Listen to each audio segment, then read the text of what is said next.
Hello, my brothers and sisters on the Dragon's Path. My name is Tim Heyer and I believe in dragons. And how do we see the dragon? Just a normal dragon these days. Just a cliche dragon. How does it look like? Gold, fire, and princesses. That is how we see a cliche dragon in these times. That is how we remember the dragon. But how come it is like that? Then we have to go further on into in the time of the Norse, of the Vikings, and of Odin. That is where the story of Fafnir began. Fafnir is the only one that wasn't like the other dragon gods.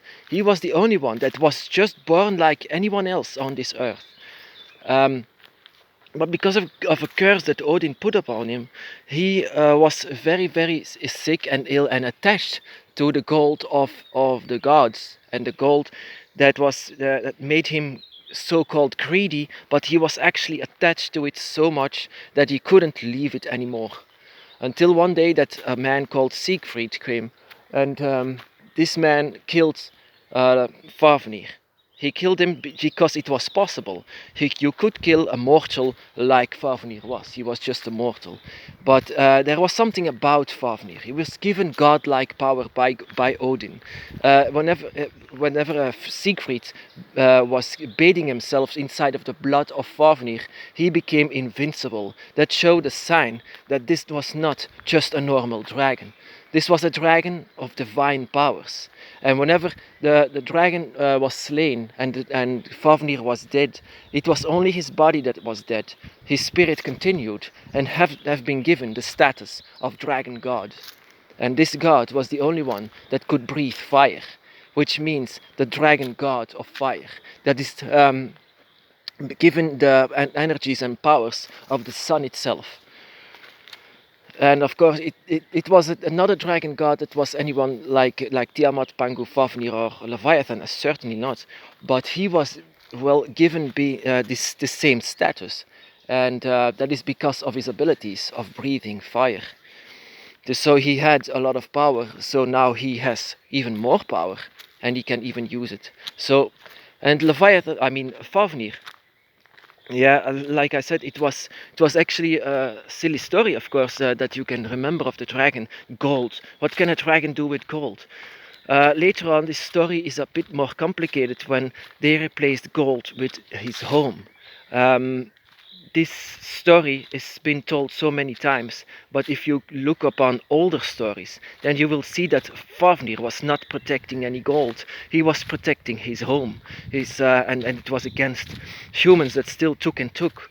And that is the reason why he attacked them. That is the reason why also invaded their places, because it had to stop. And so Fafnir was actually the one that was on the suicide mission. He knew it very well, and actually he was also suffering. So in fact, killing him by Siegfried, it only released him and given him a godlike status. Actually, no, he was a dragon god of fire.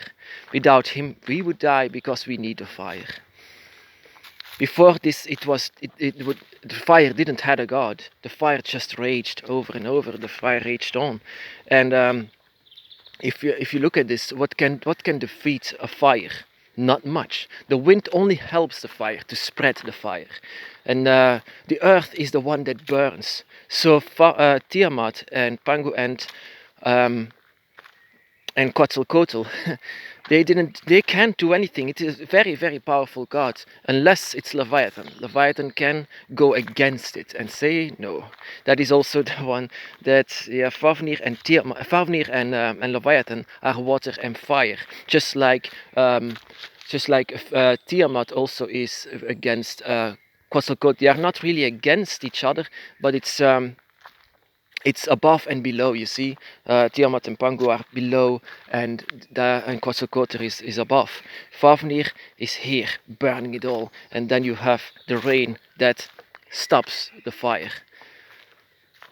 So, and Fafnir was actually the one with the most rage. He was unstoppable. He was a dragon of desire and lust and sex. And whenever you are caught, you have to let your fires see to everyone. Let your fire burn. A lot of children of Fafnir are very fierce children. I mean, um, they are, yeah. I mean, I am like, uh, I'm not like that. I'm just someone else, and that shows with every different kind of dragon god that we are awakened with. But Fafnir, that is pure fire. I said it. Um, and the story of Lord of the Rings and also The Hobbit was based upon this, but they never said it, and that is what made this story so weak. They never explained why the dragon was so sick, why the dragon was so ill because of the gold. I mean, they Fafnir, in this case, Mark, couldn't just spend it. It sat on it. It doesn't even look comfortable to sit on it. So why uh, causing so much trouble, and why even committing suicide? I mean, in the story of Fafnir, he knew very well what was happening. He knew, actually, he wanted this, he expected this. So whenever there was a warrior worthy enough of taking his body, so then he was finally freed.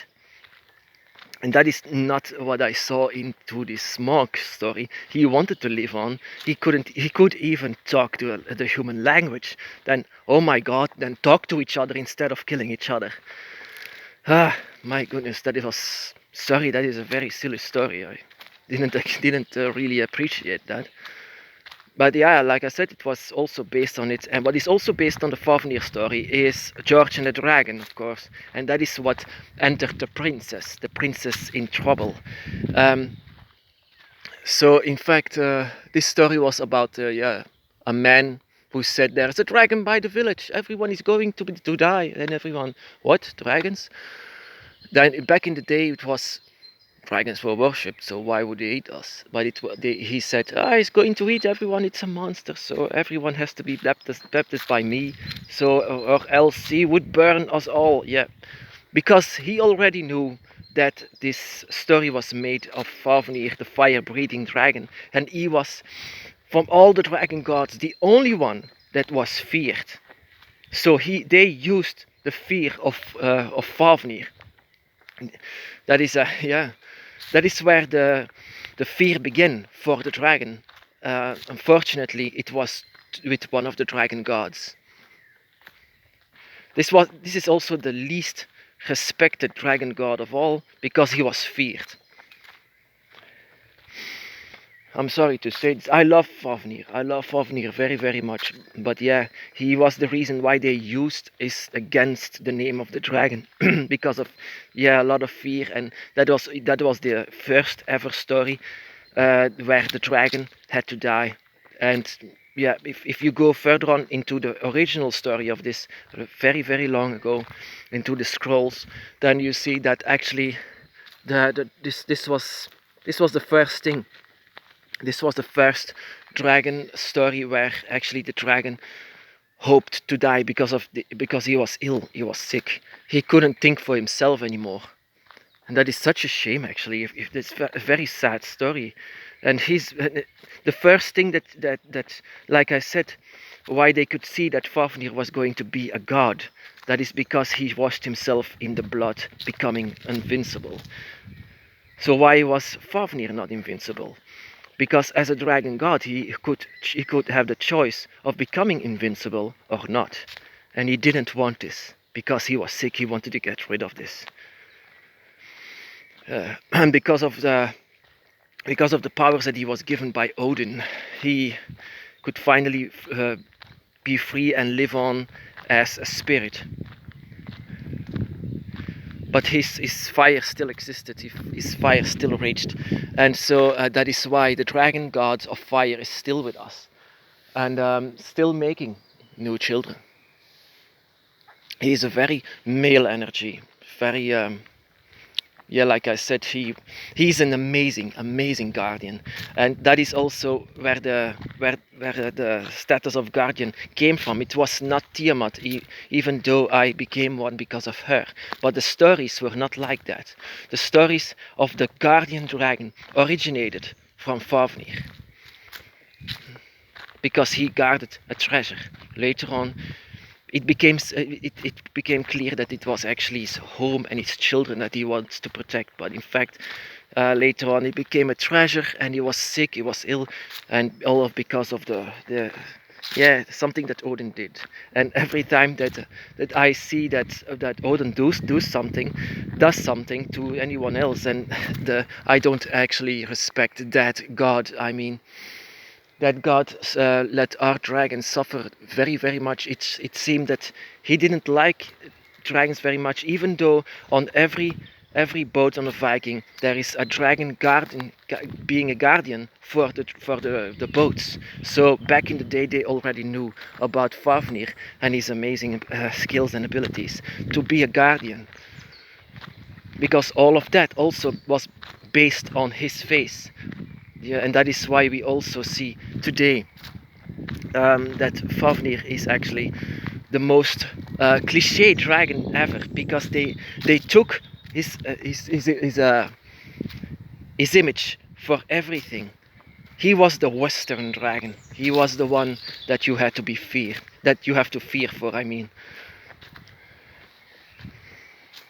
and like I said, he's amazing for his children. He can be a bit fierce, but for his children, he can be an amazing god. He can be also an amazing guardian. Uh, Whenever you are in trouble, they will be there to protect you with all means necessary. They will breathe fire on everyone who wants to attack you if you are the child of Fafnir. If even the dragon gods, if they try to hurt you, if they try to even teach you, because of yeah, no one can become near a dragon's child, especially not the child of Fafnir. My brothers and sisters, be blessed.